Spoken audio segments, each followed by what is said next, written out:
ನಮಸ್ಕಾರ ಸ್ನೇಹಿತರೆ, ಅಕ್ಷಯ ಕ್ರಿಯೇಷನ್ಸ್ಗೆ ಸ್ವಾಗತ. ಎಂದಿನಂತೆ ಇವತ್ತೊಂದು ವಿಶೇಷವಾದ ವಿಡಿಯೋವನ್ನು ನಾನು ತೋರಿಸ್ತಾ ಇದ್ದೀನಿ. ಏನಪ್ಪ ಅಂತ ಹೇಳಂದರೆ, ಇವತ್ತು ಕಾಡು ಮಲ್ಲೇಶ್ವರ ಸ್ವಾಮಿ ಜಾತ್ರೆ ನಡೀತಾ ಇತ್ತು. ಅಲ್ಲಿ ನಾನು ಒಂದು ಭೇಟಿಯನ್ನು ಕೊಟ್ಟಿದ್ವಿ. ಅಲ್ಲಿಂದ ಒಂದು ವಿಡಿಯೋವನ್ನು ಮಾಡೋಣ ಅಂತ ನಿಮಗೆ ಮಾಡಿ ನೀವು ಎಲ್ಲ ನೋಡಲಿ ಅಂತ ತೋರ್ಸೋಕೆ ಬಂದಿದ್ದೀನಿ. ತುಂಬ ರಶ್ ಇರುತ್ತೆ, ಲಕ್ಷಾಂತರ ಜನ ಸೇರಿದರು. ಕಾಡು ಮಲ್ಲೇಶ್ವರ ಜಾತ್ರೆ ಶಿವರಾತ್ರಿ ಹಬ್ಬದ ಮಾರನೆಗೆ ನಡೆಯುತ್ತೆ. ತುಂಬ ಚೆನ್ನಾಗಿ ನಡೆಯುತ್ತೆ. ನೀವು ನೋಡ್ತಾ ಇದ್ದೀರಾ ರಥೋತ್ಸವ ಎಷ್ಟು ಚೆನ್ನಾಗಿದೆ. ಇಲ್ಲಿ ಚಂಡೆ ವಾದ್ಯದವರು, ಮಕ್ಕಳು ಡೊಳ್ಳು ಕುಣಿತ ಮತ್ತು ವೇಷಧಾರಿಗಳ ಕುಣಿತ, ಕಂಸಾಳೆ ತುಂಬ ಚೆನ್ನಾಗಿ ಎಲ್ಲ ಮೆರವಣಿಗೆಗಳು ನೋಡಿ. ಇದು ದೇವರ ಕುಣಿತ. ಈ ದೇವರನ್ನೆಲ್ಲ ಇಟ್ಕೊಂಡು ಇಲ್ಲಿ ಡ್ಯಾನ್ಸ್ ಮಾಡ್ತಾ ಇದ್ದಾರೆ. ಎಷ್ಟು ಚೆನ್ನಾಗಿತ್ತಂದರೆ ತುಂಬ ಸುಂದರವಾಗಿತ್ತು ಮತ್ತು ಭಕ್ತಿ ಬೆಳೆಸ್ತಿತ್ತು. ಯಾಕೆಂದರೆ ನಾನು ಒಂದು ಸರಿನೂ ನೋಡಿರಲಿಲ್ಲ, ಇದೇ ಫಸ್ಟ್ ಟೈಮ್ ಹೋಗಿದ್ದೆ. ತುಂಬ ಸುಂದರವಾಗಿತ್ತು. ತುಂಬ ಮನಸ್ಸಿಗೆ ನೆಮ್ಮದಿ ಸಿಕ್ತು. ಇದ್ದ ಒಂದು ಚಾನ್ಸ್ ನಮಗೆ ಸಿಗತ್ತಾ ಯಾವಾಗಲಾದರೂ ಆ ಥರ, ಅದನ್ನು ಸಿಕ್ಕಿದ್ದನ್ನ ಉಪಯೋಗಿಸ್ಕೋಬೇಕು, ನೋಡಬೇಕು ಕಣ್ತುಂಬಿ ಅಂತ ನೋಡಿದ್ವಿ. ಕಣ್ತುಂಬಿ ನಾವು ಇದನ್ನೆಲ್ಲ ವೀಡಿಯೋ ಮಾಡಬೇಕು, ನಿಮಗೆ ತೋರಿಸ್ಬೇಕು ಅಂತ ಅನ್ನಿಸ್ತು, ಮಾಡ್ತೀನಿ. ನೋಡಿ, ಇವರೆಲ್ಲ ಡೋಲು ಇದು ಮಾಡ್ತಾಯಿದ್ದಾರೆ. ಎಷ್ಟು ಚೆನ್ನಾಗಿ ಎಲ್ಲ ಥರದ ಮೆರವಣಿಗೆಗಳು ಇರುತ್ತೆ. ಇಲ್ಲಿ ದೊಡ್ಡ ಜಾತ್ರೆಯೇ ನಡೆಯುತ್ತೆ.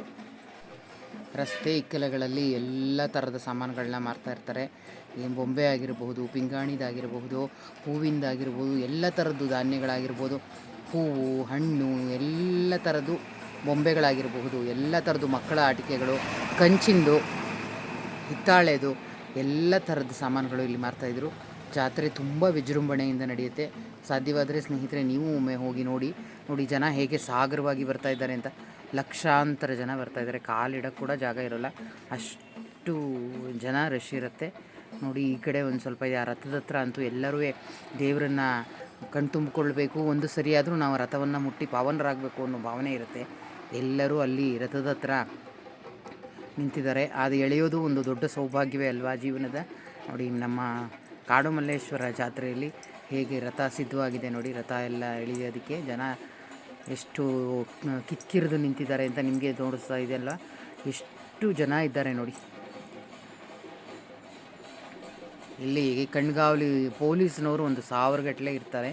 ಆದರೂ ಜನಗಳು ನೋಡಿ ಎಷ್ಟು ರಶ್ ಇದೆ. ಏನಾದರೂ ಒಂದು ಇದಾಗಬಹುದು, ಅಥವಾ ಏನಾದರೂ ಜಗಳ ಕದನ ಆ ಥರ ಆಗ್ಬೋದು, ಏನಾದರೂ ಅವಘಡ ಆಗಬಾರ್ದು ಅಂತ ಪೊಲೀಸ್ನವರೆಲ್ಲ ಕಾವಲಿರ್ತಾರೆ. ಎಷ್ಟು ಜನ ಪೊಲೀಸ್ ಇದ್ದರು ಅಂದರೆ ನಮಗೆ ನಿಜವಾಗ್ಲೂ ಅವರು ಎಷ್ಟೊಂದು ಜನ ಇದ್ದಾರಪ್ಪ, ಅವರೇ ಎಷ್ಟೊಂದು ಆಗೋಗ್ತಾರೆ ಇಲ್ಲಿ ಅನ್ನಿಸ್ತಾಯಿತ್ತು.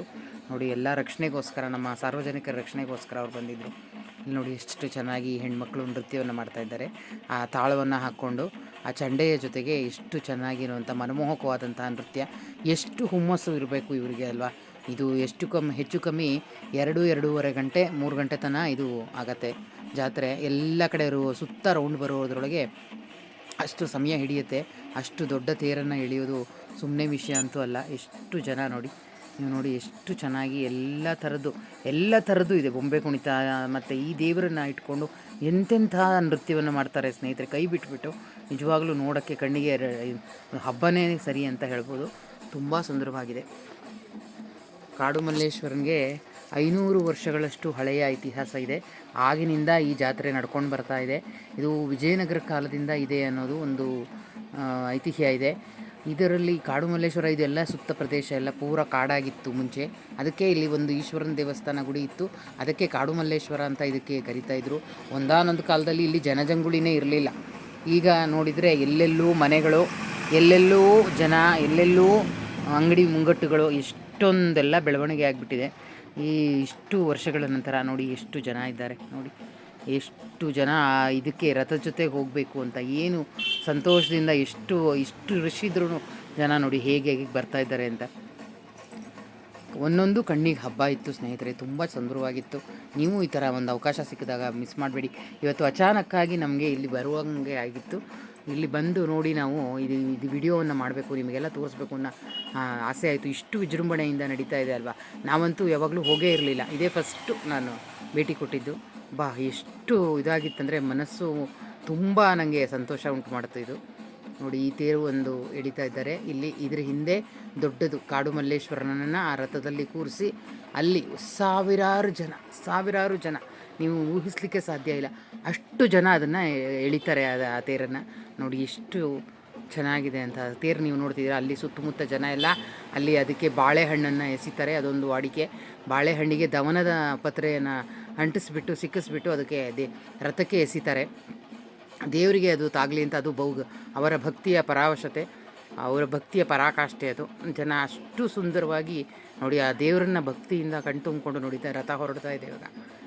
ಅದು ನೋಡೋದೇ ಒಂದು ಕಣ್ಣಿಗೆ ಹಬ್ಬ ಅಂತ ಹೇಳ್ತೀನಿ ಸ್ನೇಹಿತರೆ. ಎಷ್ಟು ಸುಂದರವಾಗಿತ್ತು ಅಂದರೆ, ನಾವಂತೂ ನಿಜವಾಗ್ಲೂ ಇಷ್ಟು ಹತ್ತಿರದಿಂದ ನಾವು ನೋಡೋಕ್ಕಾಗ್ತಿತ್ತ ಅಂತ ಅಂದ್ಕೊಂಡ್ವಿ. ಆ ರಷ್ಟೆಲ್ಲ ನೆನೆಸ್ಕೊಂಡ್ರೆ ಹೋಗೋಕ್ಕೆ ಆಗಲ್ಲಪ್ಪ ಅಂತ. ನಮಗೂ ಇದೊಂದು ದೊಡ್ಡ ಅವಕಾಶ ಸಿಕ್ತು. ಎಷ್ಟು ಮನಸ್ಸಿಗೆ ಹಿತ ಆಯಿತು ಅಂದರೆ, ಅದು ಶಿವರಾತ್ರಿ ಹಬ್ಬದ ಮಾರನೆಗೆ ನಮಗೆ ಒಂದು ಅವಕಾಶ, ಶಿವನ ದರ್ಶನವನ್ನು ಮಾಡುವಂಥ ಭಾಗ್ಯ ನಮ್ಮದಾಯಿತು ಅಂತ ಹೇಳಲಿಕ್ಕೆ ತುಂಬ ಸಂತೋಷ ಪಡ್ತೀನಿ. ನೀವು ಇದನ್ನು ನೋಡಿ ಸಂತೋಷ ಪಡ್ತೀರಾ ಅಂತ ಅಂದ್ಕೊಂಡಿದ್ದೀನಿ. ನಿಮಗೂ ಎಲ್ಲ ತೋರಿಸ್ಬೇಕು ಅಂತ ನನಗೊಂದು ಮಹದಾಸೆ ಇತ್ತು. ಅದನ್ನು ವೀಡಿಯೋ ಮಾಡಿ ನಿಮಗೆ ಇಲ್ಲಿ ಒಂದು ಸ್ವಲ್ಪ ಭಾಗ ಮಾತ್ರ ನಾನು ತೋರಿಸಿದ್ದೀನಿ. ನೀವು ನೋಡಿ ಸಾಧ್ಯವಾದರೆ ಮುಂದಿನ ವರ್ಷ ಈ ಜಾತ್ರೆಗೆ ಭೇಟಿ ಕೊಡಿ ಅಂತ ಹೇಳ್ತೀನಿ ಸ್ನೇಹಿತರೆ. ತುಂಬ ಸುಂದರವಾಗಿರುತ್ತೆ. ಅಲ್ಲಿ ಸುತ್ತಮುತ್ತ ಬೇಕಾದಷ್ಟು ದೇವಸ್ಥಾನಗಳಿದೆ. ತಾಯಿ ದೇವಸ್ಥಾನ ಇದೆ, ಅಮ್ಮನವ್ರ ದೇವಸ್ಥಾನ ಇದೆ. ಮಲ್ಲೇಶ್ವರಂ ಹೋದರೆ ಅಲ್ಲಿ ಸುತ್ತಮುತ್ತ ಬೇಕಾದಷ್ಟು ದೇವಸ್ಥಾನಗಳು, ಎಲ್ಲವನ್ನು ನೋಡಿಕೊಂಡು ಬರಬಹುದು. ಬಿಡಿ ದಿನಗಳಲ್ಲಿ ಹೋದರೆ ನೀವು ಎಲ್ಲ ಥರದ ದೇವರನ್ನು ನೋಡ್ಕೊಂಡು ಬರ್ಬೋದು. ಕಾಡು ಮಲ್ಲೇಶ್ವರ ದೇವಸ್ಥಾನದ ಪ್ರಾಂಗಣವೇ ಹೆಚ್ಚು ಕಮ್ಮಿ ಒಂದು ಅರ್ಧ ಕಿಲೋಮೀಟ್ರ್ನಷ್ಟಿದೆ. ಅಲ್ಲಿ ಹೋಗಿ ಓಡಾಡಿಕೊಂಡು ದೇವ್ರನ್ನ ನೋಡ್ಕೊಂಡು ಬರೋದೇ ಒಂದು ಸಂತಸ ಸಂಭ್ರಮ ಅಂತಲೇ ಹೇಳ್ಬೋದು. ನೋಡಿ ಇವಾಗ ಹತ್ತಿರ ಬರ್ತಾ ಇದೆ. ಎಷ್ಟು ಸುಂದರವಾಗಿದೆ ನೋಡಿ. ಪರಮಾತ್ಮ ಎಂಥ ಭಾಗ್ಯಶಾಲಿ ಅಂತ ನಾವು ಅಂದ್ಕೊಳ್ತೀವಿ ನೋಡಿ. ಇಷ್ಟೊಂದು ಜನರ ಭಕ್ತಿ ಪ್ರೀತಿಯಿಂದ ನೋಡಿ ಎಷ್ಟು ಜನ ಎಲ್ಲ ಹೇಗೆ ರಥವನ್ನು ಎಳಿತಾ ಇದ್ದಾರೆ ಅಂತ. ಭಗವಂತ ನಿಜವಾಗ್ಲೂ ಧನ್ಯ ಅಂತ ಅಂದ್ಕೊಳ್ಳೋಣ ಅಲ್ವಾ.